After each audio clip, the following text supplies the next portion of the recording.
नमस्कार साथीहरू, तपाईहरूलाई positive notion YouTube च्यानलमा स्वागत छ। आज हामीले एसपीएसएसबाट कसरी कोरिलेसन गर्न सकिन्छ, पियर्सन कोरिलेसन कसरी प्रयोग गर्न सकिन्छ भन्ने बारेमा सिक्नेछौँ। जसको लागि मैले 2020 सालमा मास्टर डिग्री इन सोसियोलोजी टियुले सोसियोलोजीको 592 मा सोधेको प्रश्नलाई आधार मानेर प्रश्न नम्बर 2 र त्यही इक्जाममा दिएको डेटा सेटको आधारमा हामीले प्र्याक्टिस गर्नेछौँ। Discuss the logic of applying correlation in sociological research भनेको छ। यदि सोसियोलोजिकल रिसर्चमा कस्तो बेलामा हामीले कोरिलेसन प्रयोग गर्न सक्छौँ भन्दाखेरिमा यदि दुईवटा भेरिएबलहरूमध्ये सोल्युसन गरे हामीले if both variable are in scale अथवा स्केल भेरिएबललाई हामीले इन्टरभल भेरिएबल पनि भनिन्छ, scale variable form, then Pearson correlation will be apply in sociological research भनेर हामीले यसरी अलिकति लोजिक दिन सक्छौँ क्वेसन अनुसार। त्यसपछि यहाँ के भनेको छ, in the given data set there are 2 variable. Given data सेटमा दुईवटा भेरिएबलहरू छन्, household income and household expenditure भनिसकेपछि यो भेरिएबलहरू कस्ता भेरिएबल छन् भनेर सबैभन्दा पहिला हामीले हेर्नुपर्ने हुन्छ। यहाँ चाहिँ के भनेको छ भने household income and household expenditure.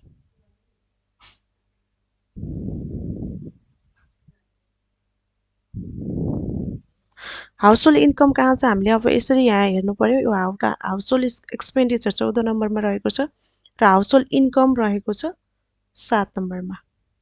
यहाँ नाम पनि दिएको छ एचआइएनसिएम र एचइएक्सपिएम भनेर। यो भेरिएबललाई हामीले चिन्नु पर्यो। अब हामीले कोरिलेसन निकाल्नको लागि हामीले के गर्नु पर्यो, अलिकति लजिक अझै लेख्नुपर्ने हुन्छ। यहाँ के भनेको छ, discuss whether there is correlation between household income and household expenditure भनेको छ। अब हामीले यहाँ के गर्नु पर्यो, both variable household income and household expenditure are केमा छन् त यो दुईवटै भेरिएबलहरू कस्ता छन् भन्ने कुरा बुझ्नु पर्यो।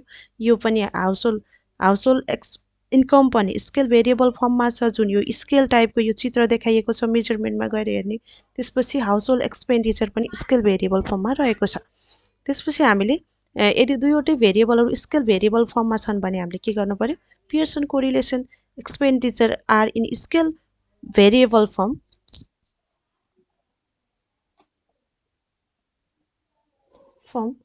so we use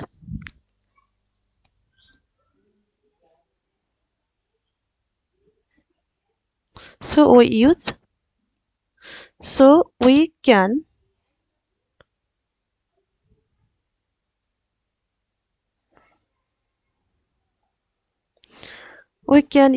can calculate Pearson correlation भनेर हामीले यसरी अलिकति लजिक दिन सक्छौँ। त्यसपछि हामीले एसपीएसएसमा गएर के गर्नु पर्यो, हामीले एनालाइजमा जानु पर्यो। दुई तरिकाले हामीले कोरिलेसन निकाल्न सकिन्छ। एनालाइजको डिस्क्रिप्टिभ स्ट्याटिस्टिकको क्रस ट्याबमा गएर पनि हामीले यहाँ दुईवटा भेरिएबलहरूलाई हाउसहोल्ड इन्कम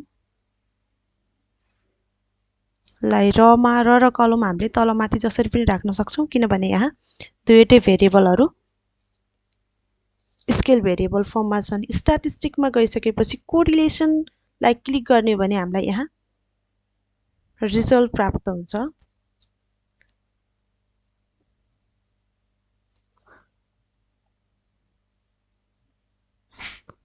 र हामीले यो भन्दा अर्को वे पनि प्रयोग गर्न सक्छौँ।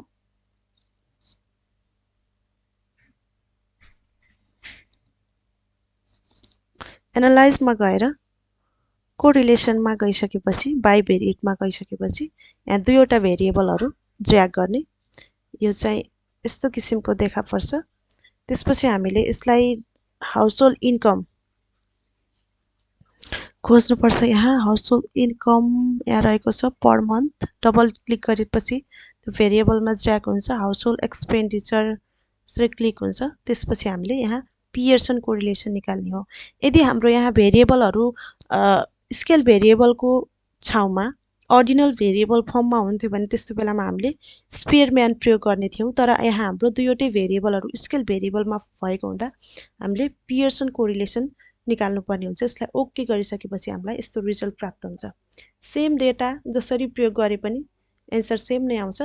त्यसपछि हामीले यसलाई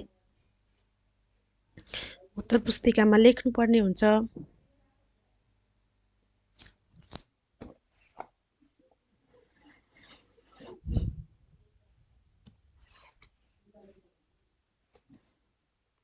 आउटपुट फ्रम एसपीएसएस लेखिसकेपछि यसरी हामीले यो डेटालाई लेख्न सक्छौँ र यसलाई हामीले नलेख्दा पनि हुन्छ। यति मात्रै हामीले लेख्न सक्छौँ रिजल्टमा। त्यसपछि हामीले डिस्कसन गर्नुपर्छ।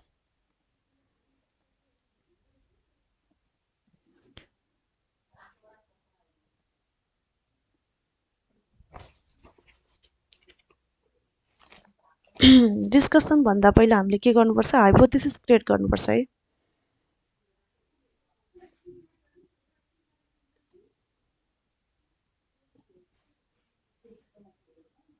सेटिङ हाइपोथेसिस, नल हाइपोथेसिस र अल्टरनेटिभ हाइपोथेसिस हुन्छ।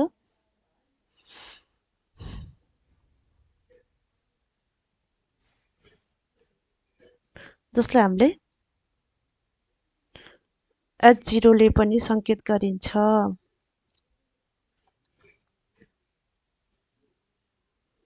नल हाइपोथेसिस के हुन्छ, जहिले पनि हाम्रो नल हाइपोथेसिसमा देयर इज नो हुन्छ। जहिले पनि नल भनेको नो हुन्छ।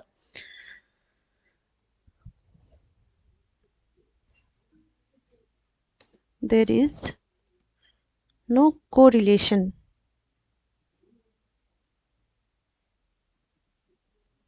between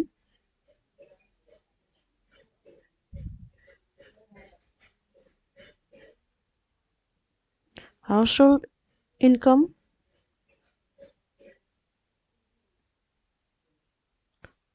and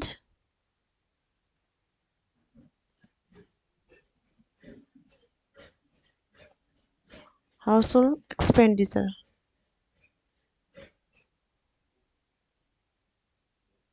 हाउसहोल्ड एक्सपेन्डिचर भनेर हामीले नल हाइपोथेसिसमा लेख्न सक्छौँ। र अर्को अल्टरनेटिभ,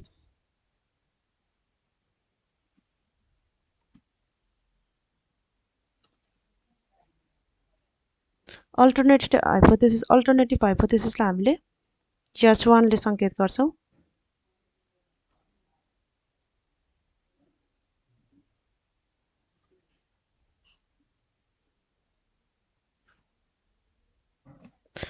हामीले यसलाई देयर इज नो कोरिलेसनको देयर इज कोरिलेसन भनेर हामीले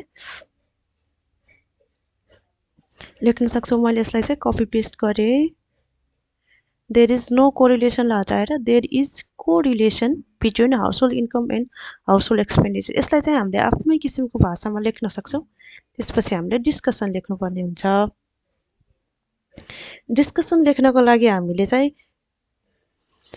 यहाँ हामीले के गर्नुपर्छ भने डिस्कसन लेख्दाखेरिमा यहाँ हामीले जहिले पनि 6 to 10 लाई हेर्नुपर्छ। 6 to 10 को भ्यालु कति छ, 0.05 रहेको छ। र पियर्सन कोरिलेसनबाट पनि हामीले डिसिजन निकाल्न सक्छौँ। पियर्सन कोरिलेसन भनेको चाहिँ यहाँ कति छ, 0.538। भन्नु खोजेको मतलब 0.538 भनेको चाहिँ यो के हो भने हाम्रो कोरिलेसनको भ्यालु जहिले पनि +1 देखि -1 सम्म हुन्छ। यदि +1 छ भने त्यो पर्फेक्ट पोजिटिभ कोरिलेसन हुन्छ भने -1 छ भने त्यो पर्फेक्ट नेगेटिभ कोरिलेसन हुन्छ। र त्यसै गरी हामीले जुन यो 0.538 छ नि, यो चाहिँ मिडिएटर पोजिटिभ हो तर 1 छैन नि, यहाँ त कम छ। यसलाई चाहिँ मिडिएटर पोजिटिभ कोरिलेसन भनिन्छ। तर हामीले एसपीएसएसमा मेनली जुन यो टु टेलबाट हामीले जुन भ्यालु हुन्छ यसलाई हामीले पी भ्यालु भन्छौँ। हामीले पी भ्यालुबाट हामीले डिस्कसन गर्नेछौँ आज। डिस्कसन चाहिँ हामीले यहाँ डिस्कसन गर्नेछौँ P value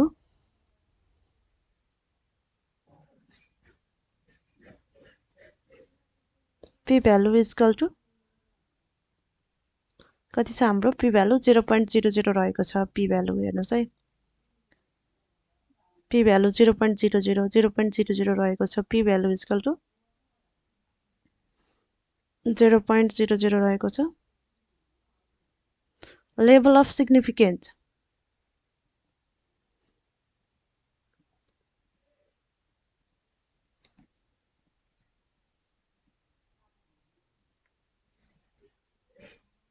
level of significance चाहिँ हाम्रो जहिले पनि 0 यदि क्वेसनले दिएको छैन भने त्यस्तो अवस्थामा जहिले पनि 0.05 हुन्छ।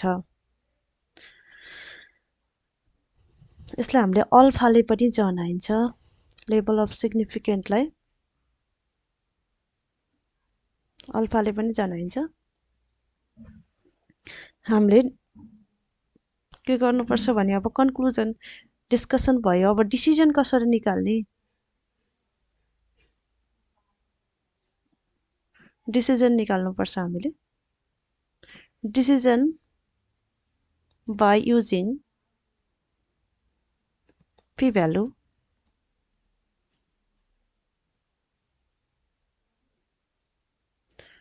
अब हामीले के गर्नुपर्छ भने p भ्यालुको आधारमा हामीले डिसिजन गर्नुपर्ने हुन्छ। अब हामीले यहाँ यदि p भ्यालु कति छ? p भ्यालु 0.00 छ तर हाम्रो लेभल अफ सिग्निफिकेन्स 0.05 छ। यस्तो अवस्थामा यदि p value level of significance भन्दा कम छ भने त्यस्तो अवस्थामा हामीले नल हाइपोथेसिसलाई रिजेक्ट गर्छौं, अल्टरनेटिभ हाइपोथेसिसलाई एक्सेप्ट गर्छौं। मैले यो भन्दा पहिलेको भिडियोमा पनि भनेको छु कि यदि p भ्यालु भनेको हामीले मानिलियो हाम्रो आफ्नो लिएर आउनु पर्ने भ्यालु हो, गेम कुनै पनि गेम जित्नको लागि हामी चाहिँ नल हाइपोथेसिसलाई एक्सेप्ट गर्नको लागि हामीले p भ्यालु बढी लिएर आउनुपर्छ। यदि कम p भ्यालु आयो भने लेभल अफ सिग्निफिकेन्ट भन्दा त्यस्तो बेलामा हामी हार्छौं। त्यसपछि के हुन्छ? अल्टरनेटिभ हाइपोथेसिस एक्सेप्ट हुन्छ र हामीले के गर्न सक्छौं यसलाई यहाँ चाहिँ since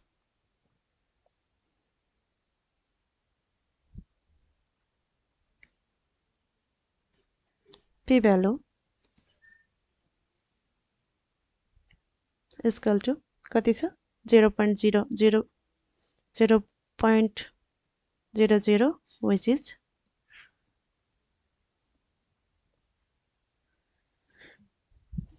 greater than 0.05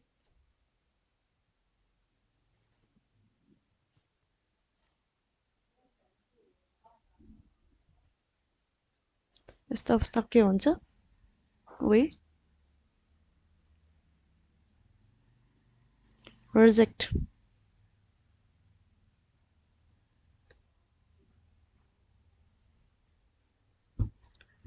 null hypothesis and we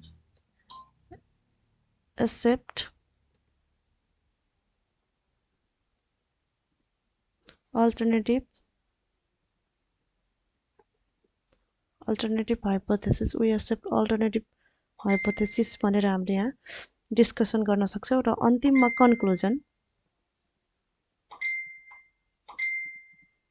conclusion लेखिसकेपछि हामीले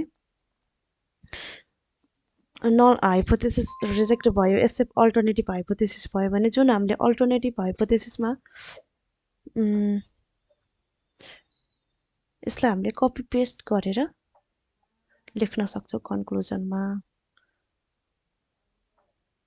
there is correlation between household income and household expenditure.